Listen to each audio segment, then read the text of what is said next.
Joe Saunders, 25-0 with 12 KOs. The WBO 160-pound champion.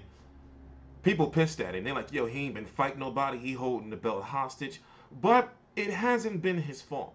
Now, this is a fight he had to take. He had no choice, and he needs this fight for legacy.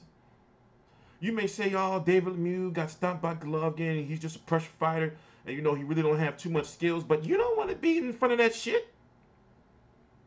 December the 16th in Canada. Let me read this a little bit. This is from, who is this from? Frank Warren PR. Christmas will come early for boxing fans this year as WBO middleweight champion Billy Joe Saunders, 25-0, 12 KOs, will put his belt on the line Saturday, December the 16th against former IBF middleweight champion David Lemieux, 38-3 with 33 KOs, at the soon-to-be-announced venue in Montreal, Canada. The fight will be televised live on HBO World Championship Boxing beginning at 9:40 p.m. Eastern Standard Time, Pacific Time, or Eastern Standard Time, all right? Saunders, 28, from the UK, is undefeated and come off with back-to-back defenses of the WBO he won against Irish Andy Lee in late of 2015. This fight would be, what, 2 years ago, right? I'm talking about, when did he fight Andy Lee? Let's go look at it real quick. He fought Andy Lee December the 19th. So basically, exactly 2 years ago. It's crazy, you know? Where did I leave off? Back-to-back defenses over WBO belt.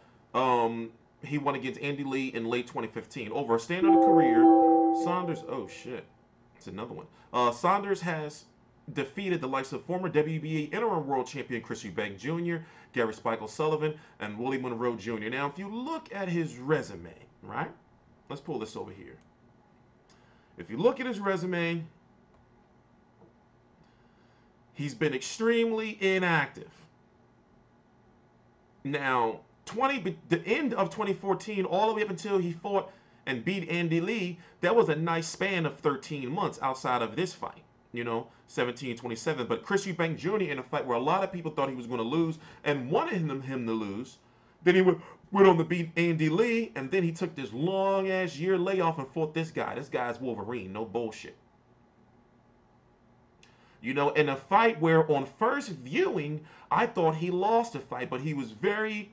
let me see if I can pull it up for you guys. He was very, like, he said the right things, you know, at the end of that fight. He knew he looked like shit, and he knew that the way he looked that night, he couldn't beat a Golovkin or beat a Canelo. But one thing for sure is, oh, wait a minute, let me pull this off, my bad.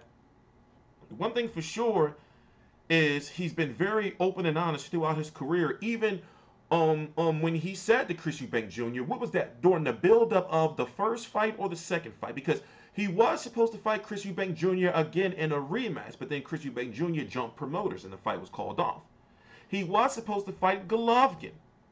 He was supposed to fight Canelo. I interviewed Oscar De La Hoya a year ago or earlier this year, and he was saying after watching the Akaval fight that they made an offer to Billy Joe Saunders, but they had lowered, they want to lower the offer because of how he looked.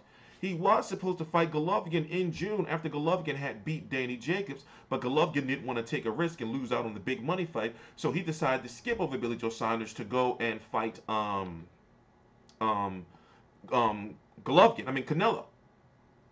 He was supposed to fight David Lemieux in September instead of Willie Monroe, but David Lemieux had a small shoulder injury. True story. So it's not like he hasn't been trying to get fights.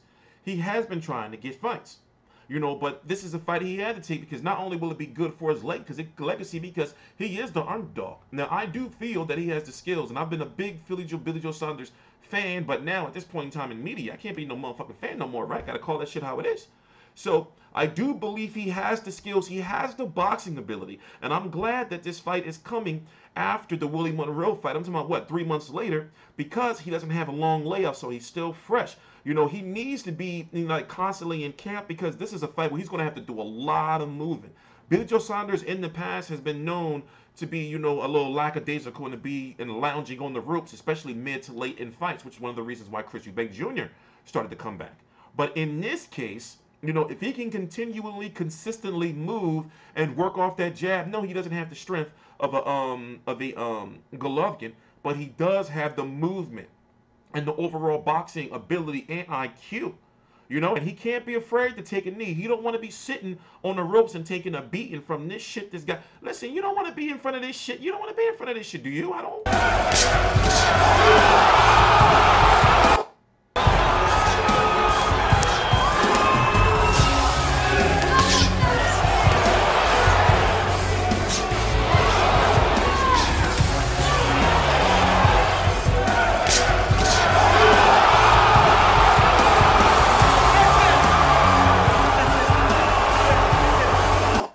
Anybody wants those problems in their lives. You know what? I saw him this weekend. I went to the Barclays fight, Lara versus Goucher, Trout Hurd and Charlo Lubin. He was in the back in the nightclub, but back there you're not supposed to be recording and shit, you know. So I did want to kind of talk to him, but you know I was moving around and everything like that. So like I said, Billy Joe Saunders is very aware, you know, of how he looked in that. Okay, matter of fact, here it goes right here. I don't know if I want to show this or not, but let's show this.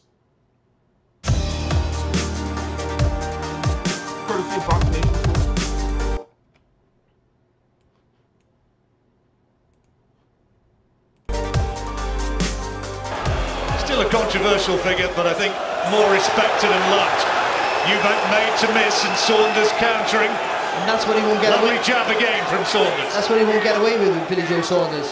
What they do with other opponents, when he overreaches and misses, Billy Joe will score, will make him pay.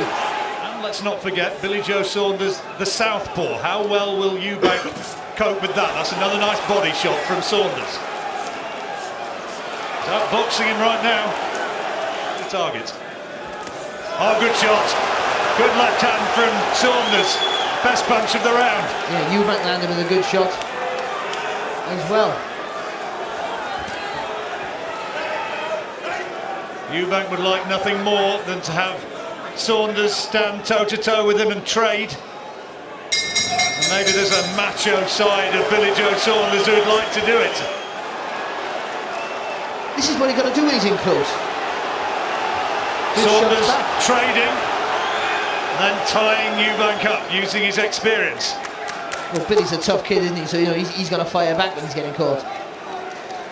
This is the footwork, the speed of Saunders, not quite where it was. Oh, it's a good shot. Oh, lovely right hand. That is quality boxing from Saunders.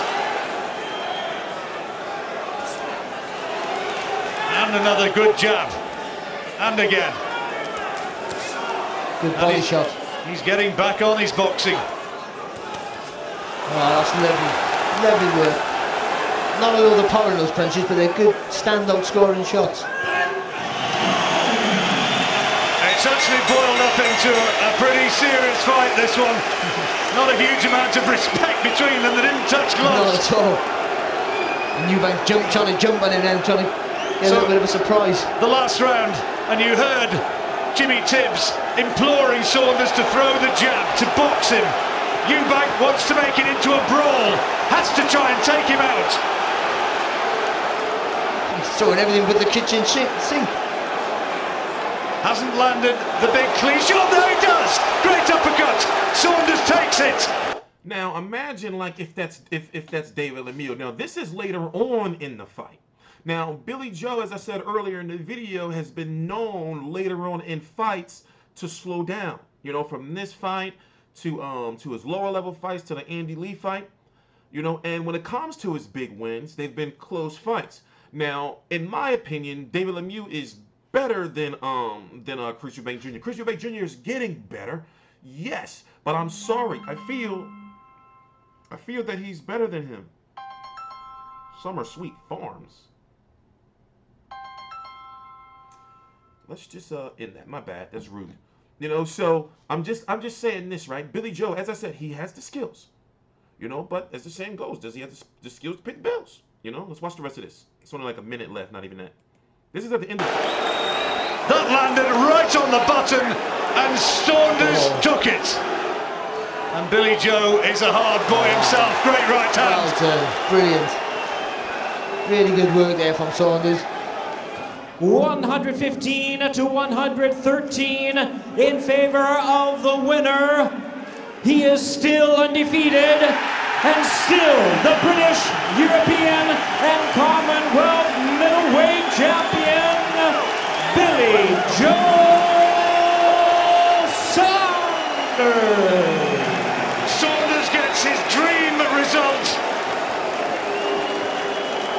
That's Tyson Fury wife.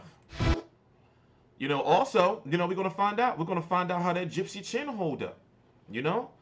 And for David Lemieux, he's in a situation where, oh my bad, he's in a situation where he has to win, you know, himself.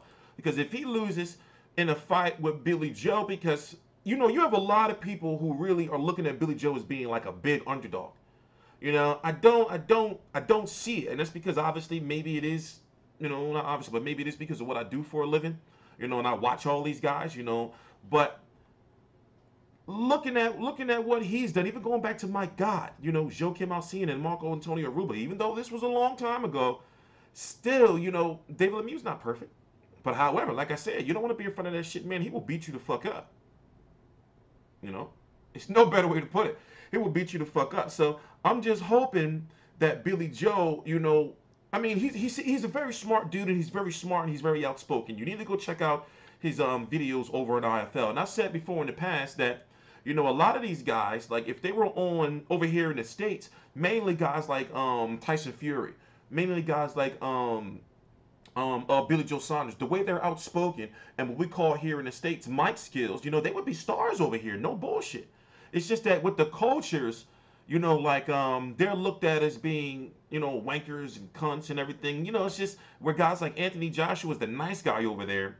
But Anthony Joshua would have some appeal over here, but I don't know if that nice guy image would hold up over here, just the way things are. Look at guys like Adrian Broner, Floyd Mayweather, even the Charlo brothers just recently. Like, being trash talkers get you further ahead here in the States compared to over in the UK, not so much, you know?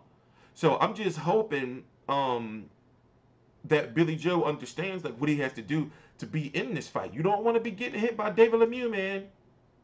That's for real. But another thing is, David Lemieux has had some issues at 160. He's been making the weight, but I'm talking about how healthy it is for him. And he hasn't been in there where somebody was testing him mentally enough, you know, since Golovkin, as well as physically, because that can make you tired later on in the fights too. You know, so it really is going to depend on if it makes it to the second half of the fight. It's really going to depend on, you know, both of these fighters' conditioning, you know? Because David Lemieux, if he has you in the corner or if he has you on the ropes, he's not going to stop punching you. You know, it's all about can Billy Joe and that Gypsy Chin show up. But anyway, I'm TstreeT Controversy. This is TstreeT Controversy Live. I cover every single major fight live. Please subscribe. All the links to my social media are right down below in the description box. Also, we need help up in Canada. You know, I am looking for people up in the Canada area, especially in Montreal and Quebec. You know, that's it. You know. I need people in Canada, period. All right, you know, we need people, you know, that understand that it's not a lot of fights up there in that area. You know, understand. I almost forgot my education, right? Understand that going to these events are a big deal.